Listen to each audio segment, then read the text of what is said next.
Boxing Bros UK here in association with Last Bell Boxing, and I'm with the real brains behind Queensberry Promotions, Francis Warren. How you doing? I think you might be mistaking me for my brother George. Sorry. I'm Moses' manager. George is the CEO at Queensberry. Well, that's what everyone says, that you're the real brains behind the operation. Thanks for giving me the interview. So I just want to ask you, I have a theory about what Hrgovic was saying. So he was in Moses' position, right? When he started, he was the next big thing, taking over the division, and he kind of fucked it up. Basically, 10 years later, it never happened. I think maybe he might be a bit jealous because Moses is where he was. Do you know what I'm saying? And what's the difference between the two as well?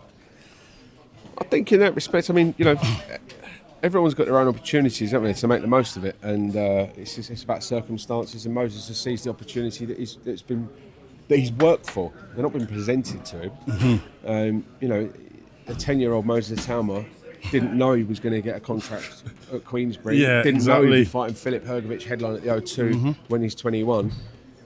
But a 10-year-old Moses Itauma went to the gym and thought, right, I'm going to train, I'm going to learn how to box, I want to do this, I want to do that, and that's what he's done, and that's where he's ended up. So it's not luck, it's hard work. Yeah. So for Filip to say his path has not been as hard grafted as his own, as Moses hasn't been as hard grafted as his own, for me, he's a load of shit.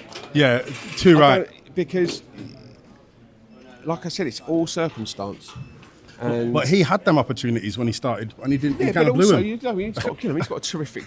He's promoted by Queensberry. He's Yeah. got a great manager in Keith. Oh yeah. And he's been in some serious A-level fights. Fights, yeah, for sure. You know, he was on one of the very, very early Saudi cards, and also he's had some right touches. Exactly. So I just think, you know, he fought Mark Damori on that card. Right. Bro, come on. You took the words out of my mouth. Put Moses in with Mark Damori. Exactly. Okay. That's what I mean. Right. Like he had them no opportunities disrespect and to blew Mark, it. but this is elite level boxing. This is high level, elite level sport. And for someone to come in there and say, "Oh, your graft's not as hard as my graft," well, we'll find out, won't we?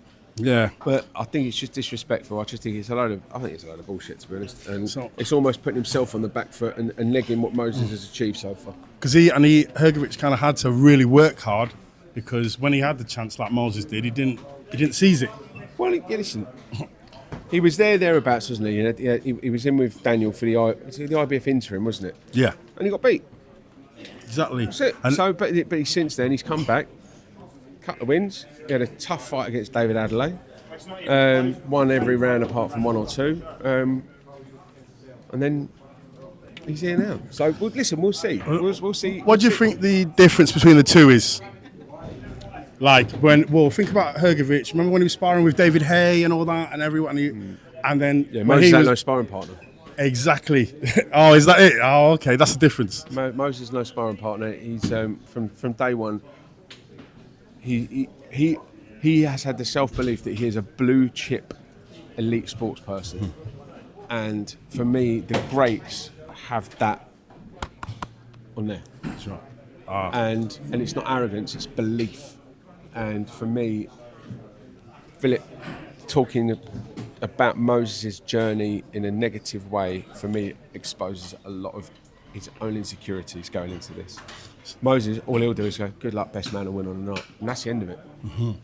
So it's going to be a great fight. This is his hardest fight, and it's the first time I'm so happy. Like it's going to be, he's fighting someone who you don't know. You can't. Jeopardy. You can't the old man summed it up perfectly. It's jeopardy, and that's what best. You know, that's why we all love sport, because it's jeopardy. You know, you don't watch a World Cup final thinking, "Oh, fucking hell, we hope this is 7-0."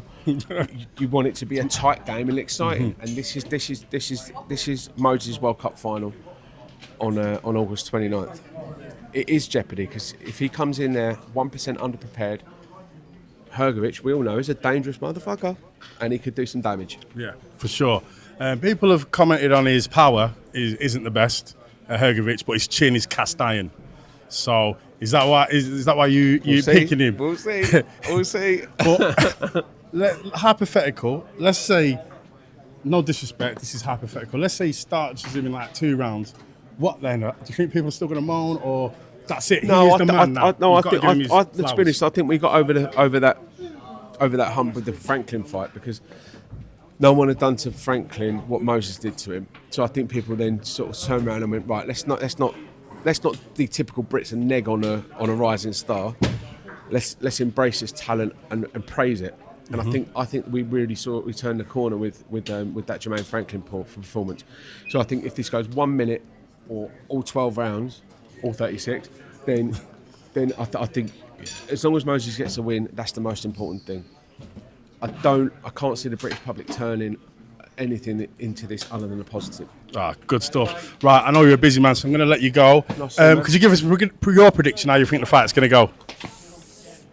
Moses win. Yeah. By stoppage. Yeah. And all of you people in Britain, please watch us at Boxing Bros UK.